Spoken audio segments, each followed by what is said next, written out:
મુખ્યમંત્રી ભૂપેન્દ્ર પટેલ પોતાના પરિજનો સાથે ગાંધીનગરમાં મુખ્યમંત્રી નિવાસના પ્રાંગણમાં ગુરુવારે વૃક્ષારોપણ કરીને વડાપ્રધાન નરેન્દ્રભાઈ મોદી પ્રેરિત એક પેડ માં કે નામ અભિયાનમાં સહભાગી થયા હતા।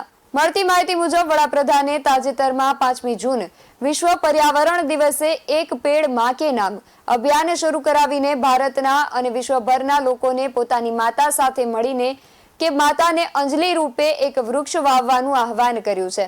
ત્યારે પર્યાવરણ અને પ્રકૃતિની રક્ષા સાથોસાથ વાતાવરણની શુદ્ધિ માટે પ્રાણવાયુ એટલે કે ઓક્સિજન અને વધુ વરસાદ લાવવામાં વૃક્ષોનું મહત્વનું પ્રદાન રહેલું છે। વડાપ્રધાન નરેન્દ્ર મોદીએ આપણા રોજિંદા જીવનમાં પણ પર્યાવરણ પ્રિય જીવનશૈલી અપનાવવા મિશન લાઈફની પ્રેરણા આપી છે। મુખ્યમંત્રી ભૂપેન્દ્રભાઈ પટેલ પણ વડાપ્રધાનના પર્યાવરણ પ્રિય વિચારોને આત્મસાત કરીને સસ્ટેનેબલ ડેવલપમેન્ટ તથા ગ્રીન કવરની વૃદ્ધિ માટે એક પેડ માં કે નામ અભિયાનમાં પોતાના પરિવાર સાથે જોડાયા હતા। બેસ એન્ડ ટીવી ન્યૂઝ સાથે રવિન્દ્ર ભદોરિયા, ગાંધીનગર।